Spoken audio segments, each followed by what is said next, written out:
It's September 1911. The Royal Navy cruiser HMS Hawke is steaming in the Solent, the narrow channel between the Isle of Wight and the English coast. It's a fine, clear day, and Hawke finds herself steaming alongside a much larger ship. RMS Olympic, the monstrous new luxury liner of the White Star Line, has just executed a turn to the east, and now the two ships are on a parallel course as Olympic heads outbound.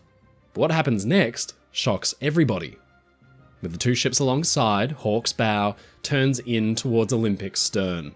It slams home, cutting through Olympic's hull as if it was made of paper. For the White Star Line, the incident is beyond frustrating. The battle for dominance in the North Atlantic passenger trade was tightly contested. Olympic and her forthcoming sister ships, with Titanic already nearing completion, were to be the next chapter in the company's decades-long success story. But now, Olympic had to be patched and limp her way back to Belfast, where her builders, the Harland & Wolff shipyard, would need to fix her up. The ship arrived back where she had only just recently left, and there, for one of the few times in their careers, Olympic and Titanic were alongside one another as repairs got underway. But this is the point where theory and conjecture have become intertwined with real history, because recently claims have been made of a nefarious plot. The story goes like this. Olympic is badly damaged in the collision with Hawke. Too badly damaged. She is no longer of any use to the White Star Line, and her seaworthiness is ruined. But there, sitting unfinished, is the near-identical sister ship, Titanic. Building these things was an enormous financial burden, and now, with Olympic out of action permanently, the company could never hope to collect on their investment. What if White Star Line and Harland & Wolff colluded to stage one of the most audacious insurance frauds in history? What if Olympic and Titanic switched places, the permanently damaged Olympic setting to sea on a second maiden voyage under a new name, but tragically sinking at a predetermined point along the way? The insurance payday would come and the White Star Line would survive. All that needed to happen was to switch the two ships around and pull off the sinking. This theory has haunted internet message boards since the 1990s, and it's inspired documentaries, books, and, in the new age of social media, TikToks and Reels. If you've read about this theory or heard it before and believed it, then I'm here to tell you today that it's okay. It sounds convincing, plausible even. The players seem crooked and untrustworthy at first glance. The two ships do look identical. Maybe swapping them wouldn't be too hard. This was the era of unchecked capitalism, monopolies, big banks, heavy industry, titans with names like Rothschild, Morgan, Carnegie, Rockefeller. But at its core, is the theory even possible? Where does the theory have its origins? Where did it come from? If we peel back the layers, the history, the engineering, and the people, could it have even been pulled off? Today, we'll revisit the Olympic Titanic switch theory. We'll examine the reports, read the testimonies, review photos and films, and speak to an expert in the field of naval architecture to learn the truth. Ladies and gentlemen, I'm your friend Mike Brady from Oceanliner Designs, and in this two-part series, we'll examine the truth behind the Olympic Titanic switch theory, the greatest fraud in modern historiography.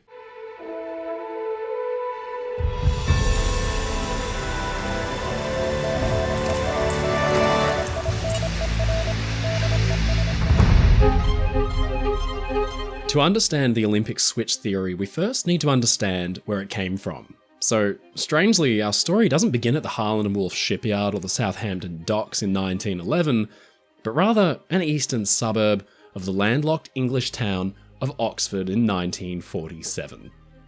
Headington, today famous for its rooftop shark sculpture, was once the one-time residence of J.R.R. Tolkien, and in 1947 was the birthplace of the star of our tale, Robin Gardner. As a young boy, Gardner developed a fascination with Titanic, something that would stay with him all his life. In 1995, at age 48, Gardner co-authored his first book on the subject, Riddle of the Titanic, which also happened to feature some of the finest nostalgic 90s cover art ever. Gardner was a plasterer and self-described amateur engineer who enjoyed restoring old motorbikes, and his theory was unique. But it made waves and inspired him to write a series of books, developing his theory more and more. Put simply, It was a bombshell. We will analyse Gardner's theories and claims in more detail, but first we need to catch up on the established record, the incident that kicks Gardner's theory off and birthed the switch concept in the first place, the Olympic and Hawke collision. We need to wind the clock way back, away from Headington and its roof shark, all the way back to 1911. By September that year, the White Star Line was enjoying the success of their brand new liner, the RMS Olympic, which had just set sail on her maiden voyage in June. Olympic on launch was the largest and most luxurious British ship yet built, and this put White Star in an enviable position on the transatlantic passenger trade. You see, these ships weren't just large and beautiful for no reason. The White Star and rival shipping company Cunard Line were in fierce competition to design and build the greatest ships ever to put to sea, constantly outclassing one another with ships more extravagant than the last. These wonder ships would steam back and forth from Southampton to New York, stopping usually at Cherbourg and Queenstown to pick up European and Irish migrants. In September of 1911, just 3 months after her maiden voyage, Olympic had just set off on her 5th journey of this kind from Southampton to New York, carrying 1,279 passengers and 885 crew. Operating under the command of long-time White Star Line master, Captain E.J. Smith, this voyage was to be a routine one. But routine or not, the ship still required careful handling, so a pilot was also temporarily brought on board to direct the ship through the narrow channel of the Solent to the open sea. Now, this channel was a tricky one to travel through, as the water was shallow, making it very easy to run aground and the turns were tight. Now, these were not the only concerns. It was also important to keep an eye on the movement of shipping traffic in the area. One small mistake could be disastrous and costly. Now, so it was, as Olympic steamed down from Southampton water towards Spithead, another vessel was spotted about 4 miles in the distance, coming up the channel toward Olympic on her starboard side. The Royal Navy cruiser HMS Hawke, commanded by Captain W. Blunt. Hawke was making her way up the Solent on the way to her annual power trials, and the two vessels now needed to navigate around both a sharp turn and one another before they could proceed through to Spithead. Now, as the ships began to maneuver around one another, something began to go terribly wrong. Olympic continued to steam ahead at some 14 knots, with the Hawke not far behind, making just about 15, threatening to overtake the liner. But then Olympic pulled far ahead. Bowyer and Smith, on Olympic's bridge, both noticed that Hawke's bow, now falling behind, suddenly swung towards Olympic's stern. At first they believed that Hawke was making an attempt to cross over Olympic's wake as she passed, but it quickly became clear that the cruiser was far, far too close. The comparatively small warship was being sucked in towards the liner, apparently by the size of her powerful propellers. Bowyer remarked to Smith, "If she's going to strike us, sir, let me know in time so that I can put the helm hard over to port."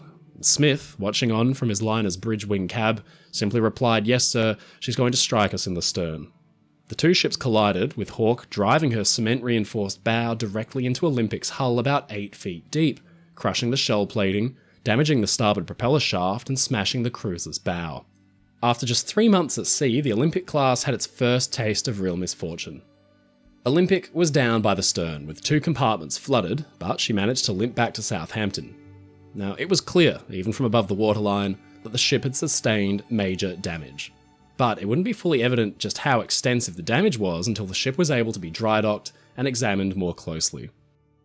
Once at Harland and Wolff in Belfast, Olympic was berthed next to her sister Titanic, which was still undergoing construction at the time and would not make her maiden voyage for several more months. The managers of the shipyard began diverting workers from Titanic's construction to Olympic's repairs in order to speed up the process. The White Star Line could scarcely afford to be without their superliner for long. Each day going by was proving more costly, between Olympic's absence on the transatlantic run and delays on Titanic's completion. The repairs themselves carried a hefty price tag, putting further strain on the company financially.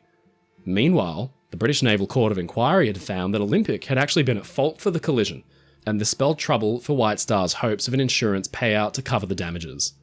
Financially, it was a disaster on all fronts, and Olympic needed to get back onto the North Atlantic, earning again as soon as possible.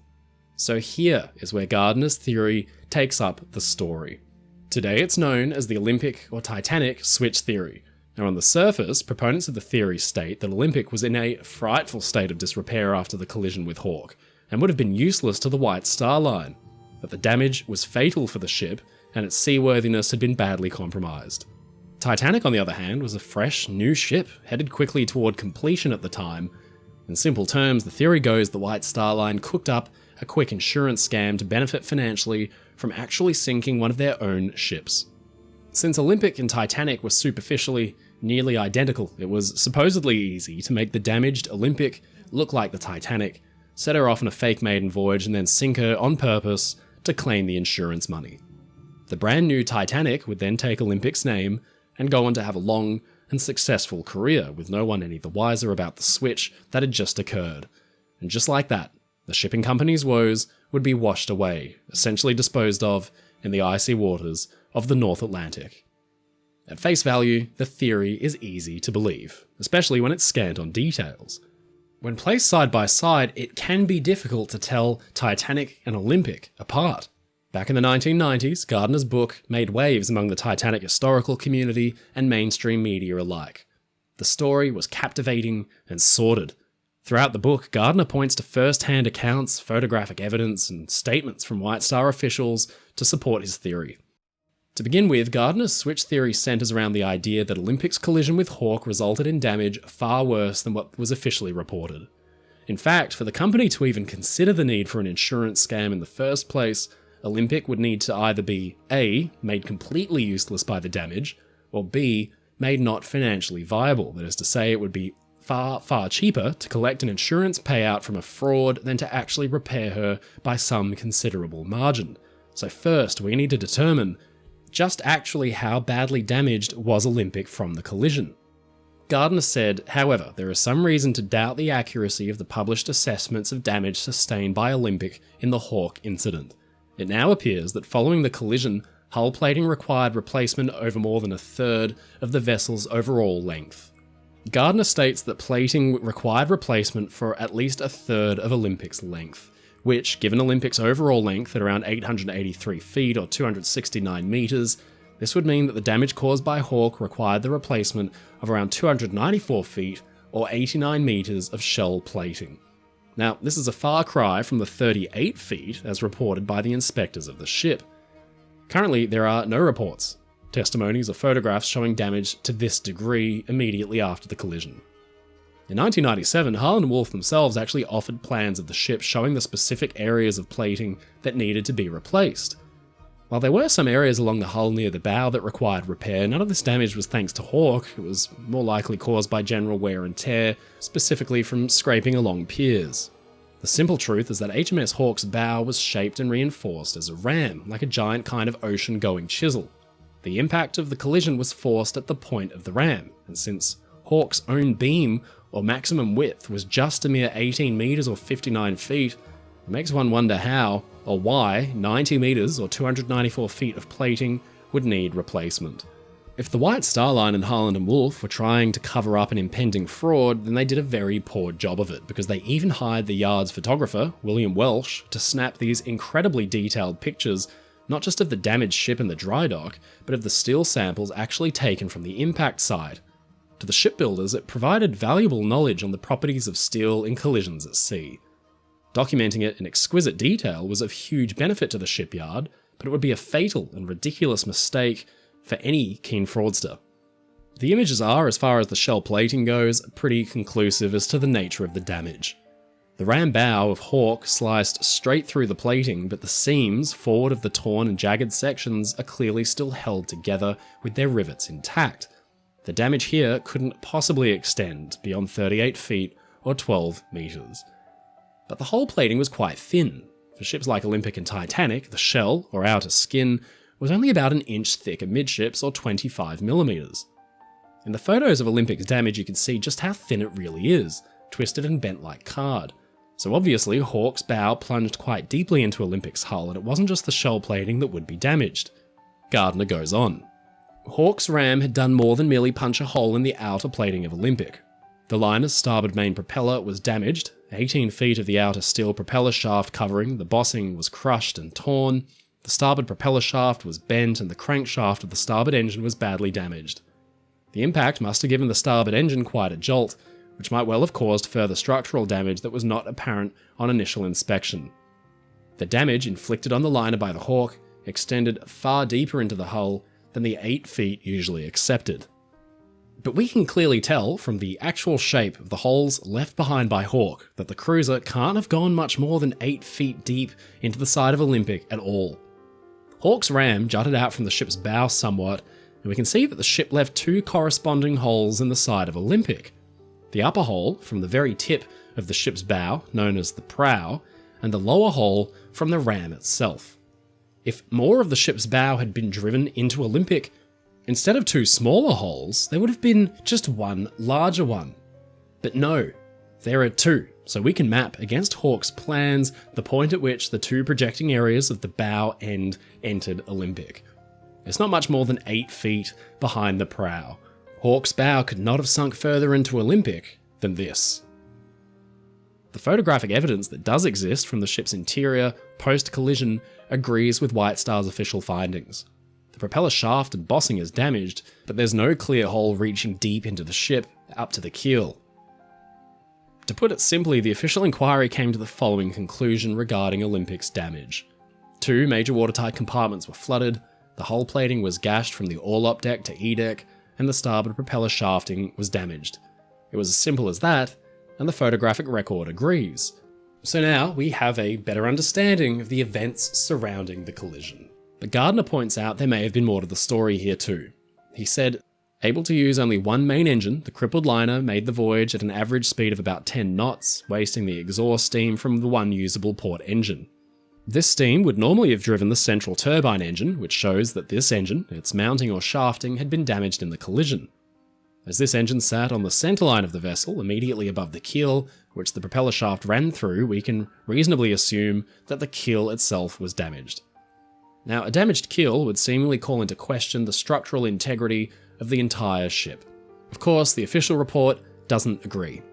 Consulting naval architect Harry Roscoe, who had assisted with inspecting the damage to the ship, verified in his testimony that the damage occurred some 38 feet outboard from the keel, and considerably above it. He stated that the damage ceased between G-deck and the orlop deck, placing the keel safely out of harm's reach. Now, we already know this thanks to our mapping of the Hawke's bow's path into Olympic from earlier, but now we have to ask, even if Olympic's keel was damaged by Hawke's bow, would that really render the ship useless to her parent company? Would a damaged keel really make a ship a complete financial write-off? Gardner says, at this time, I suspect the realization that the hull of Olympic was damaged beyond economic repair dawned on senior management and engineers of Harland and Wolff. The ship could be patched up well enough to get her back to sea for a reasonable sum, but she would never again pass the Board of Trade inspections, which were required before a new certificate of seaworthiness would be issued. It's a tempting conclusion to draw. In fact, it sounds very much like a car in a crash. Cars are often involved in what looks to be minor fender benders, but which have actually compromised the frame of the car's body, leaving them a write-off. But the simple truth is that ships are much different and much, much bigger. Through history, dozens and dozens of ships have been severely damaged, only to be fully repaired and put back into service. Ships far worse off than Olympic, and with much more significant damage. In fact, Harland and Wolff was a specialist at effecting this kind of repair work. Back in 1899, the Inman Line steamship Paris ran aground off the Cornish coast. The damage was comprehensive. Towed back to Harland and Wolff, she was put into a dry dock, and her entire underbelly amidships was cut away. The ship's own keel, her backbone, was cut out and rebuilt, riveted back into position, and the ship went back into service for 24 more years. Gardner states that the Olympic was in such a state of disrepair she had no hope of ever passing the Board of Trade inspections and receiving a renewed certificate of seaworthiness. But conventional history tells us it's just not the case, and in fact, you don't need to take my word for it. Dr. Stephen Payne is a highly regarded naval architect and engineer, the designer of nearly 24 passenger ships, including the only ocean liner still in service in the world, Queen Mary II. If anybody is well positioned to comment on the nature of damage and repairs to ships of this scale, it's him. We sat down for a chat, and I asked him about it. Stephen, thanks so much for joining us in the video. It's great to have you on board.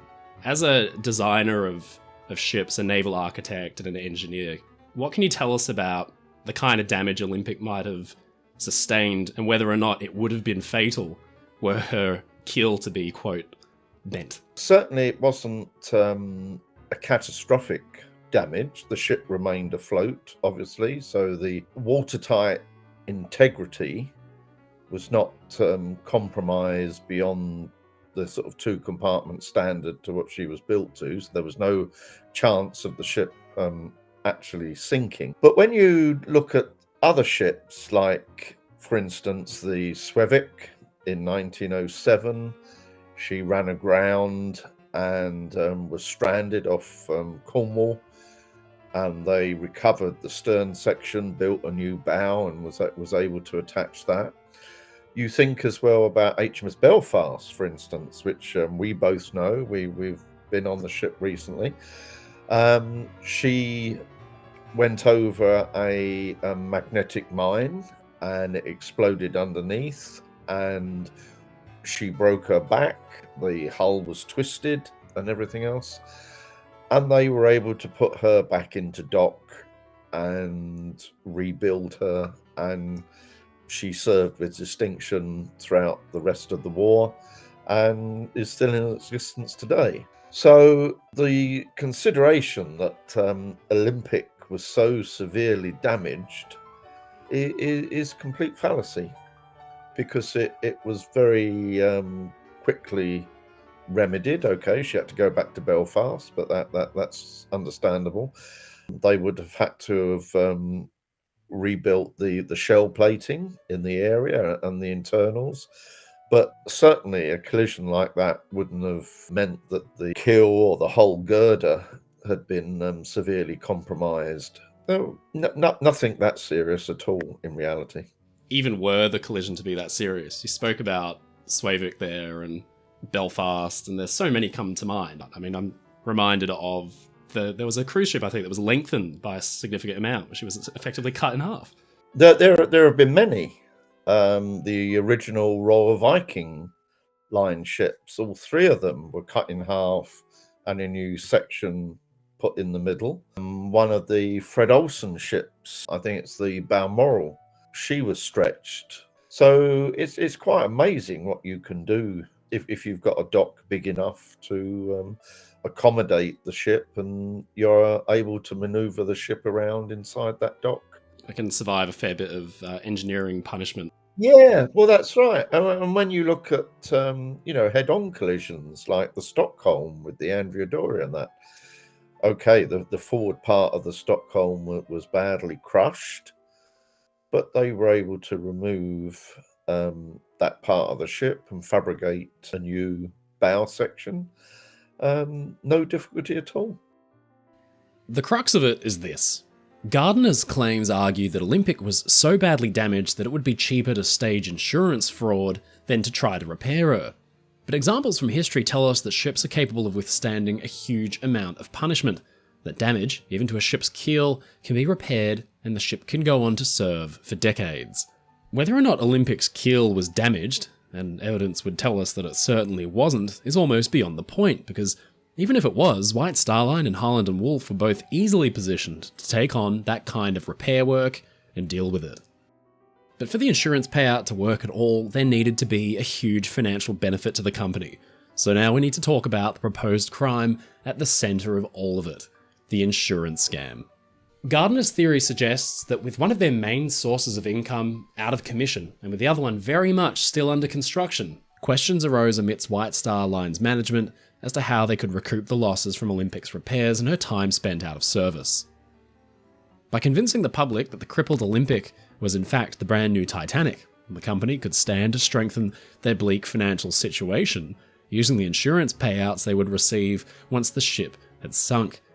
In fact, if the switch theory is to be believed, the company actually stood to turn a profit from the scheme if they played their cards right. Gardner said, Titanic's insurance was increased 5 days before the maiden voyage, which resulted in JP Morgan receiving $12.5 million in insurance payouts from Lloyd's Maritime Insurance. Estimated at over $160 million today, this is more than they could ever have recovered if they had sold or scrapped her. J.P. Morgan, the controversial American tycoon and owner of the White Star Line's parent company, the International Mercantile Marine, he was said to be the mastermind behind the insurance scheme. The theory claims that Morgan increased the amount that Titanic was insured for by almost double the original amount just days before her maiden voyage. Now, this adjustment meant that Titanic's sinking would result in a windfall for the White Star Line. This would mean that White Star and IMM's plan to defraud their insurance company would have gone off without a hitch. Not only did they successfully rid themselves of the damaged Olympic, but her replacement was now fully financed and then some.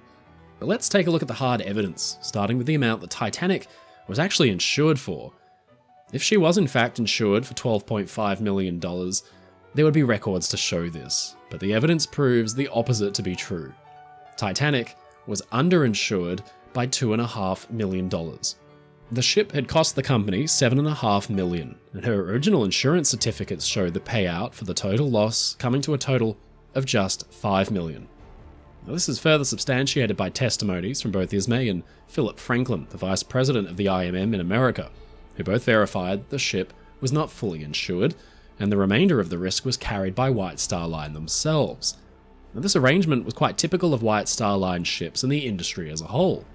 In fact, among the company rules, there was one which stated, "Commanders are reminded that the steamers are to a great extent uninsured, and that not only their livelihood, as well as the company's, depends upon immunity from accident.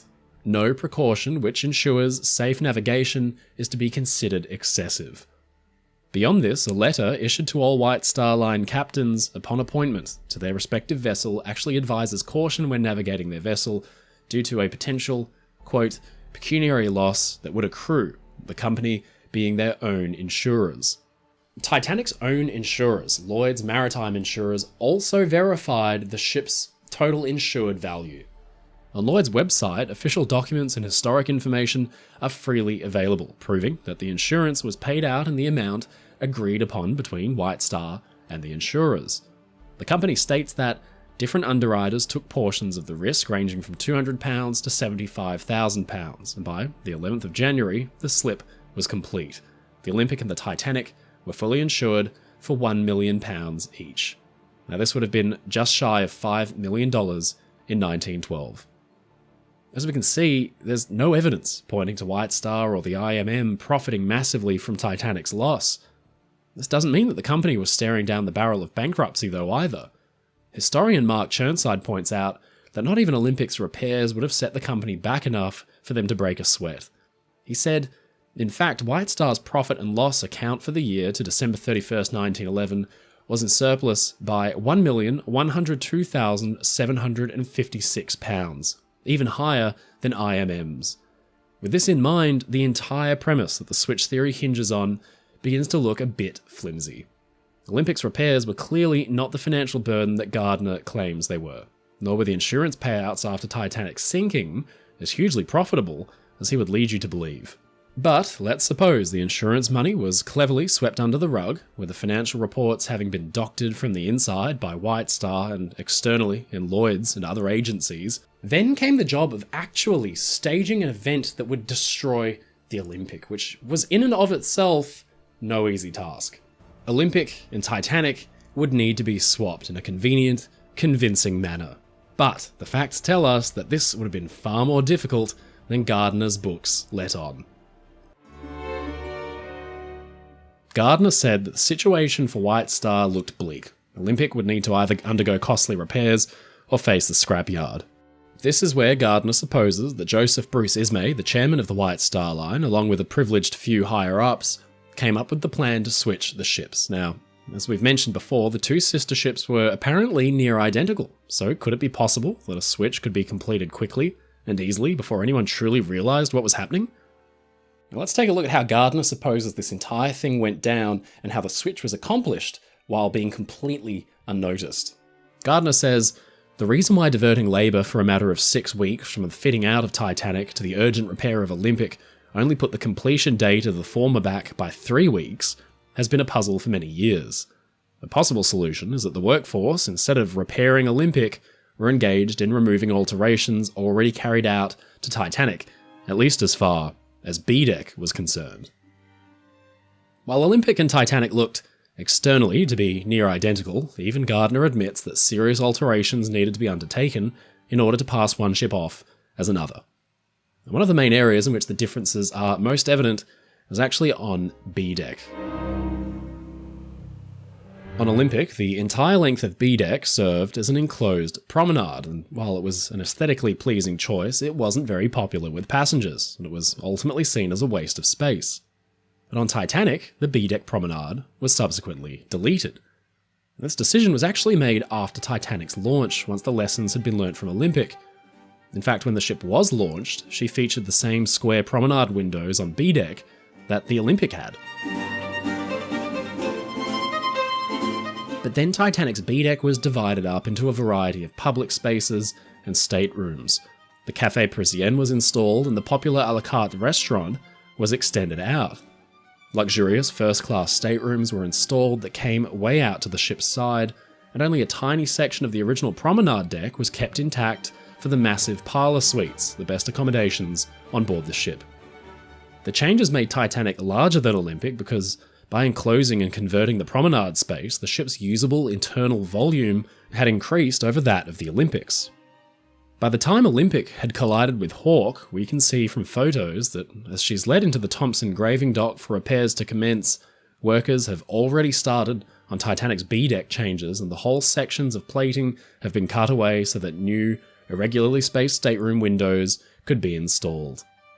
Now, Gardner is suggesting that Olympic's B-deck would need to resemble Titanic's planned B-deck and vice versa. Now, obviously, this is not something that could be done overnight. Gardner suggests that about 6 weeks was used to pull this off.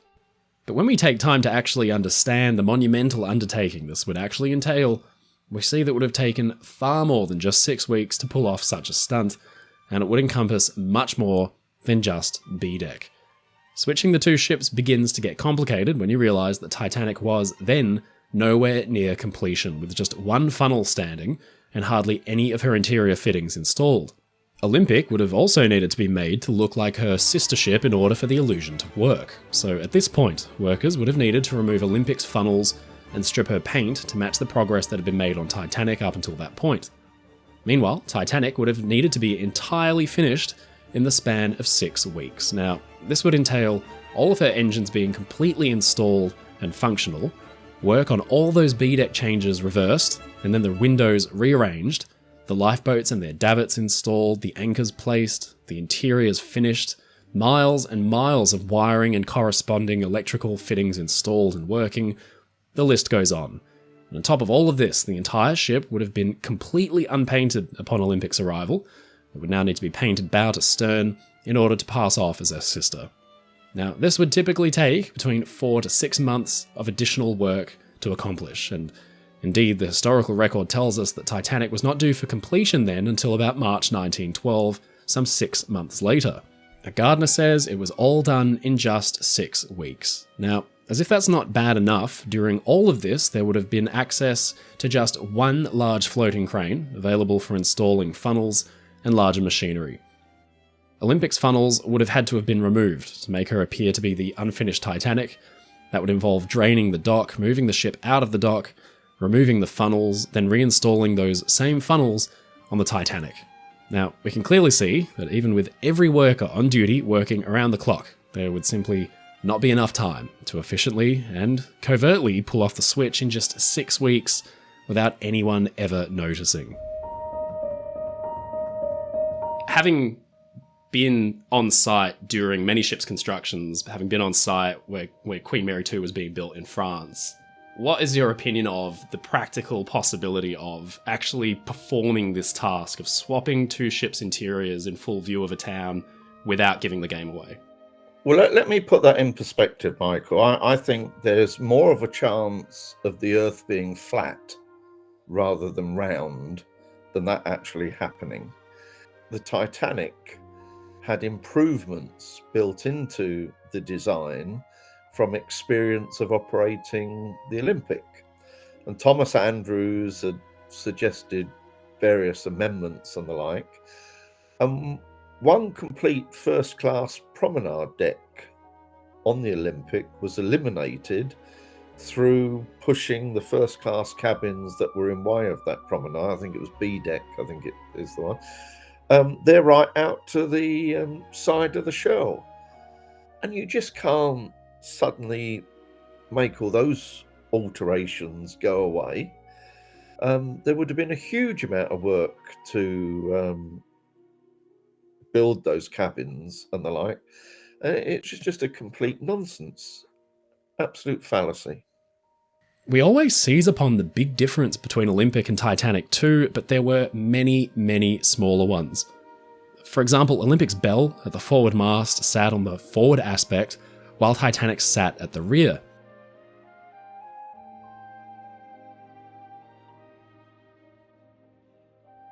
Olympic's funnels early in her career had small pad eyelets installed about midway up, something that Titanic never had.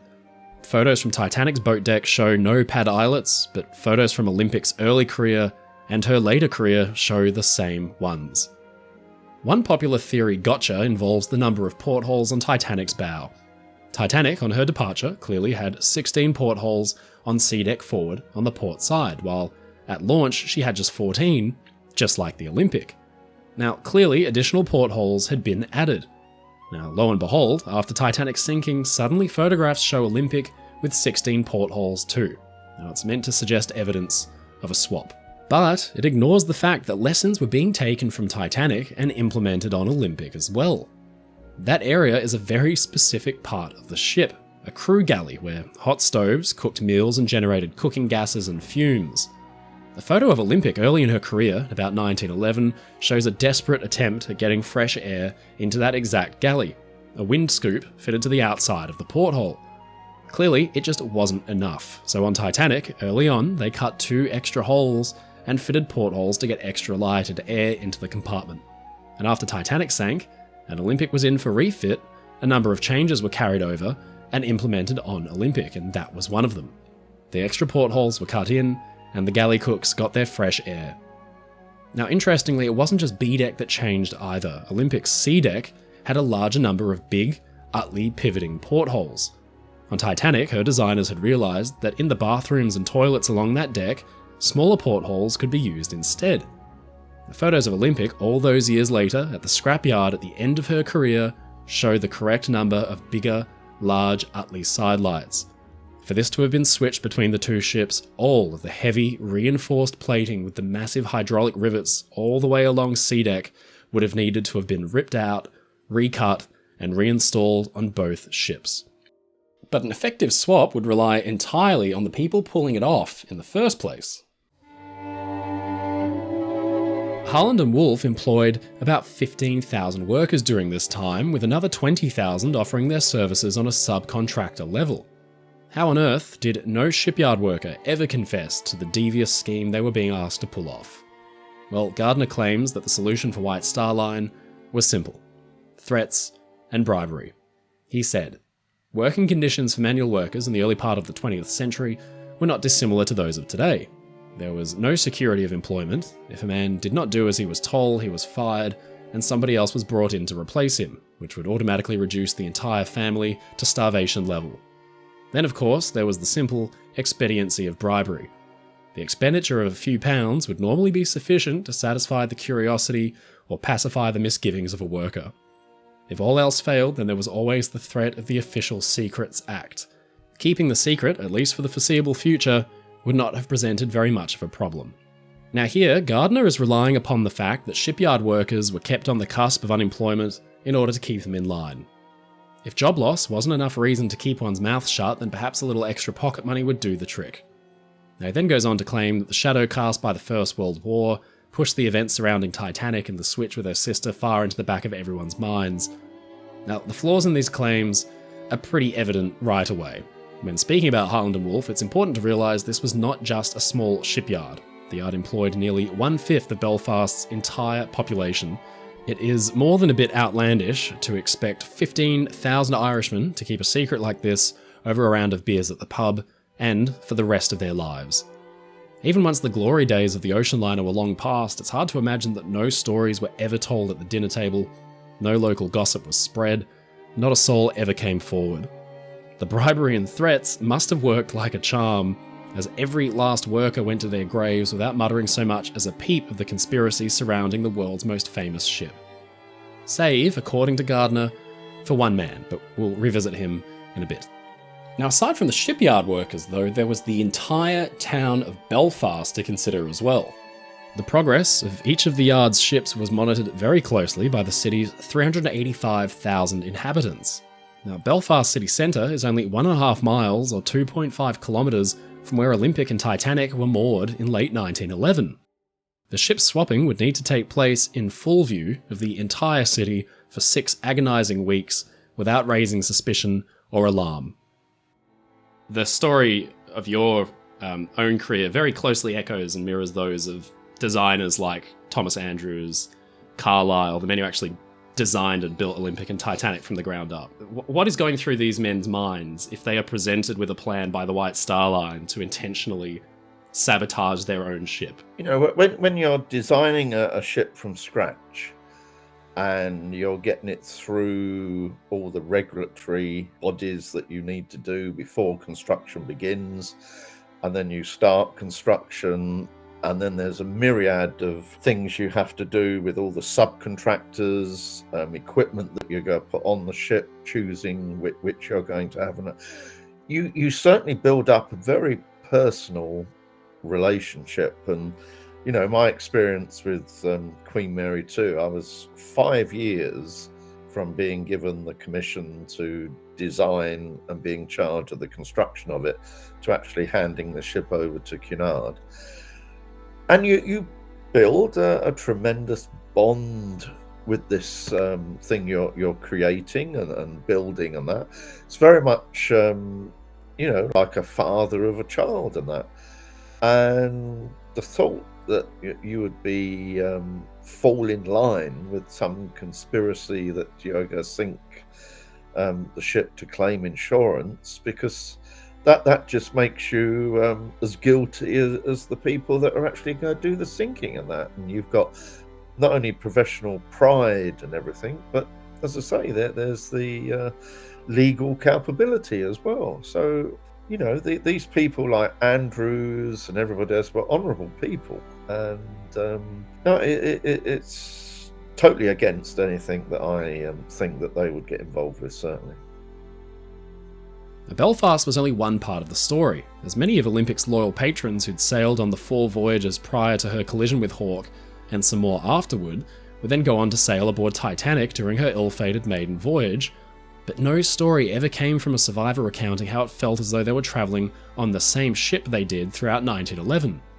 Quite the contrary, many of the Titanic's passengers noticed the unfinished state of the ship, with fixtures missing from lavatories which were not missing on the very much completed Olympic. Second-class passenger Emanita Shelley recalls fixtures being still crated up and one faucet that would not stop running due to being improperly installed and not tested for use before. Now, this certainly would not have happened on a ship which would have already been in service, supposedly, for almost a year. Now, with a switch somehow pulled off, the old Olympic now needed to be passed off as the new sister ship and then purposely sunk to collect on the insurance money, which was a remarkably convoluted plot that was supposed to go down through the use of a predetermined point, opening the ship's seacocks and then safely evacuating the passengers to a waiting rescue ship. But Gardner says the plan went awry. He said, since an iceberg could not inflict such damage on a steel double-hulled vessel such as the Titanic, it must have hit something else, in this case an IMM rescue ship that was drifting with its lights out. Titanic crashed into the waiting vessel, tearing at least one of that ship's lifeboats from its davits and also stripping some planking. The stranger's lifeboat crashed down into the sea, where it remained afloat, now attached to Titanic, probably by the ropes of its own falls. The rescue ship was quite severely damaged in the collision, so badly that she took no further part in the proceedings, except to confuse everybody by firing a series of white distress rockets. Now, this is where the logistics become truly complex. We're all familiar with the fate that befell Titanic. Her unfortunate collision with an iceberg, which forced open her hull enough to flood her watertight compartments, far beyond what the ship was designed to handle. But Gardner asserts that a different chain of events led to the sinking of the apparent Olympic. But unfortunately, Gardner presents us with a fundamentally flawed understanding of Titanic's construction. This was not, in fact, a double-hulled vessel. Rather, she was constructed with a double bottom, but it wouldn't be until after Titanic's sinking that ships began to employ the use of a double hull. The iceberg could easily slice through that one layer of steel. On top of this, there are many eyewitness testimonies from passengers who were unaffiliated with the White Star Line or their supposed scheme, all of which agree with the widely accepted account of Titanic's elision with the iceberg. An elision, by the way, being contact between a moving ship and an immovable object. Edith Rosenbaum, first-class passenger, later described what she saw as a ghostly wall of white as it drifted by outside, and in fact for others the encounter was much more visceral. Edward Kimball, who was a first-class passenger down on D-deck, had his cabin's portholes smashed in by ice, which then gathered on his floor. Now finally we have the claim that Titanic slammed into the supposed waiting rescue ship so heavily that lifeboats were torn from their davits and thrown into the sea, and that rescue ship was horribly damaged as well. I actually don't know, for the life of me, where this assertion comes from. No IMM so-called rescue ship arrived at a shipyard requiring immediate repair. The claim doesn't match up with any evidence we have from eyewitness accounts and testimonies. No passengers on Titanic ever reported seeing another ship pass near them, let alone witnessing such a violent collision. Where the idea of lifeboats being torn off comes from is a mystery. Now, whether or not the plan went awry is ultimately immaterial because we need to think about this as an act of insurance fraud with the ultimate goal of destroying the ship. So, in deciding to purposely sink Titanic mid-ocean to supposedly collect on the insurance money, the White Star Line would be seriously, irreversibly damaging its own reputation, a reputation which had already just been marred by Olympic's collision to begin with. They would have known then and there that the sinking of Titanic, purposely or not, would be a PR disaster of monumental proportions. What company would willingly put itself under that kind of scrutiny and under that kind of pressure? Surely there would have to be an easier way to dispose of the damaged Olympic so that her destruction was total and the payout would be huge without risking human lives and the company's reputation. Well, of course, there always was. Fire. Fire has claimed dozens of ships in dry dock, and in fact, it seems ships are most vulnerable when they're undergoing repair or construction. Dangerous flammable chemicals are left lying around in tins and containers. Wiring hangs unfinished from the ceilings. Furnace Bermuda Line's SS Bermuda actually suffered a fire that nearly completely gutted her, and her rebuilding was nearly complete when she was gutted again in the dry dock by a second fire, which was even worse. The cost fell to the ship's underwriters, which was a cool £1.25 million. If White Star Line really wanted to collect on their insurance, then the story of an unfortunate fire in the docks as Olympic was undergoing her repair would be far, far more plausible and easy to pull off, one that wouldn't risk hundreds of lives and which wouldn't risk destroying the company's reputation. Despite all this, Gardner goes on to explain that when the plan went awry and the former Olympic actually sank in a horrible accident, the surviving crew members would need to be sworn to a life of secrecy. He says, when the surviving crew got to port, they were all taken aside and met by two men, one in a high position in the company, the other man was in a very high position in the government. The government man read the crew the Official Secrets Act, explaining that if they told of the real reason of the sinking, or the rumours of an insurance scam, they would serve a minimum of 20 years in jail and would never get a job when they got out.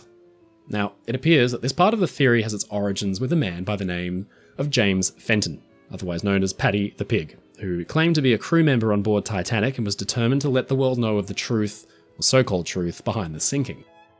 He was a large proponent of the infamous and often debunked theory that a fire in the coal bunkers was the real reason for the ship sinking. We already covered that on this channel. Fenton was also convinced of the supposed switch theory, as well as the idea that the ship did not in fact hit an iceberg at all. Now what's important to note here is that Fenton did not tell his story himself. His account was written in a letter by a man named Frank Finch, who claimed he had a conversation with Fenton in which Fenton revealed all of the dark secrets behind Titanic's sinking, as he was apparently no longer able to bear the burden of hiding the truth any longer. Now, that would make Finch, a retired seaman himself, to be the only person to ever be told a first-hand account of any kind of conspiracy. Now, while a whistleblower on his deathbed could potentially spell disaster for a company like White Star Line, there are many flaws with this story too. Firstly, while James Fenton was in fact employed as a sailor during the earlier years of his life, there is absolutely no record of him ever being anywhere near the Titanic. And secondly, a letter written by a man unaffiliated with Titanic, telling the story of another man who was similarly unaffiliated with Titanic, really fails to stand up as hard historical evidence, especially with nothing concrete or actually in the records to back it up. Now, as if that weren't enough, this claim displays a fundamental misunderstanding of how exactly the Official Secrets Act worked. The law was meant not as a universal gag order for whatever inconvenient truth a private company did not want shared with the public. According to the document itself, an individual is in violation if one, quote, obtains or communicates to any other person any sketch, plan, model, article or note or other document or information which is calculated to be, or might be, or is intended to be, directly or indirectly useful to an enemy. So clearly, the Official Secrets Act was an attempt by the British government to counteract espionage and would not have been relevant in the case of a conspiracy surrounding a private corporation. Now finally, we come to the wreck of the ship that sits battered and broken on the bottom of the North Atlantic Ocean. Now, Gardner straight up came out and made a pretty extreme claim. He said something remarkable had happened when a French dive team was down there looking at the bow section of the wreck. He said, "The French diving team scraped away the rust and paint on the bow of the wreck in an effort to reveal the name incised there. The video shows part of the ship's name in raised letters that appear to be stuck to the plating. Some of them seem to have dropped off, something that is patently impossible with incised letters. What is visible are the letters M and P that seem to have been overwritten with the raised lettering. There is no M or P in Titanic." Gardner claims that when a French dive team examined the wreck, they found that the nameplate had raised lettering attached to the plating.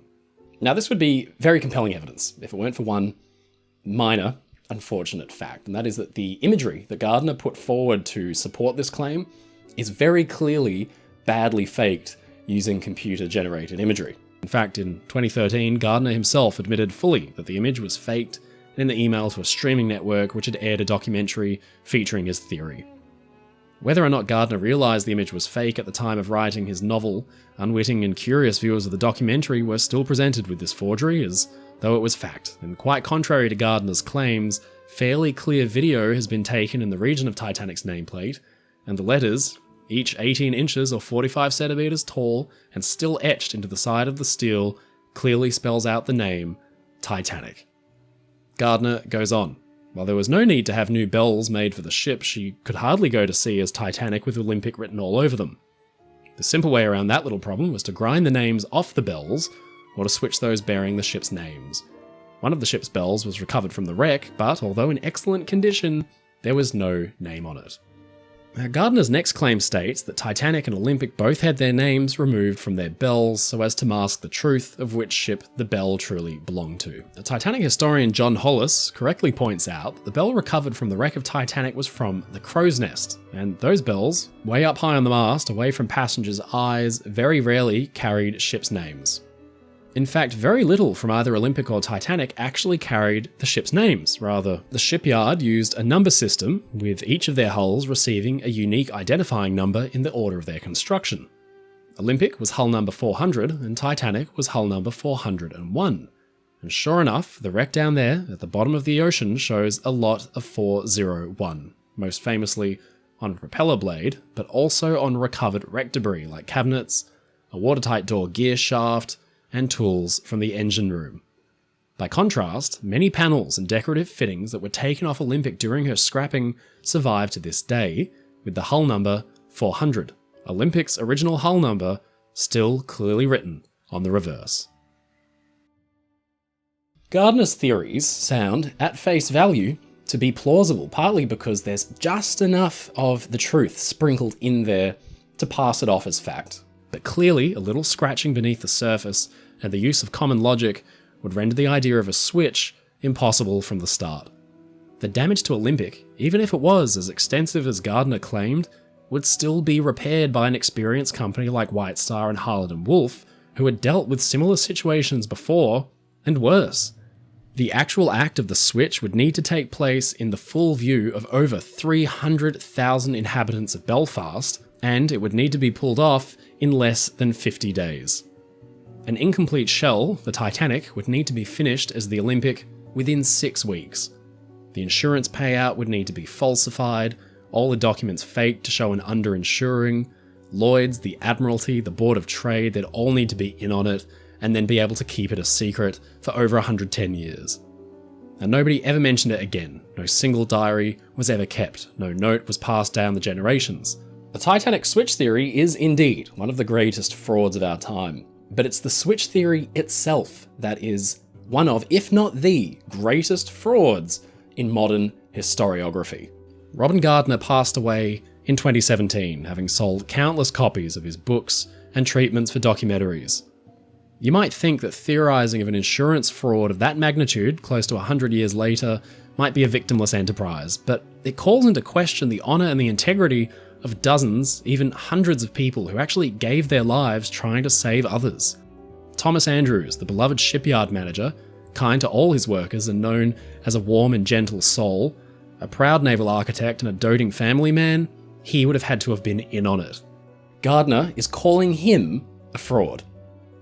Bruce Ismay, the man who had taken over his father's company, who stood in his shoes and often boasted with intense pride of the ships and their magnificence, he would have had to have been in on it too. The hundreds and hundreds of Belfast shipyard workers who toiled, day in and day out, to build the ships, to set them to sea, the same men who openly wept when news of Titanic's sinking reached their home city, they would have had to have already known about it too. Gardner is indicting all of them, and it's not just for insurance fraud, because logically, by extension of his arguments, he is accusing all of those people of complicity in murder. The evidence is non-existent. The Titanic switch theory, the great fraud of our modern historiographical times, has done immeasurable damage to the historic record. Gardner probably truly believed in his theory. I wouldn't be so cynical as to think he only dreamt it up to sell copies of his books, but the effect is the same. Now, there is a pall of a question mark hanging over the wreck of Titanic in many people's minds. It remains for them to just scratch below the surface, to read the reports, and to do the research to reveal that the sad reality is Titanic and her complement were the victims of a terrible accident and not the collateral damage of an insurance scheme gone wrong.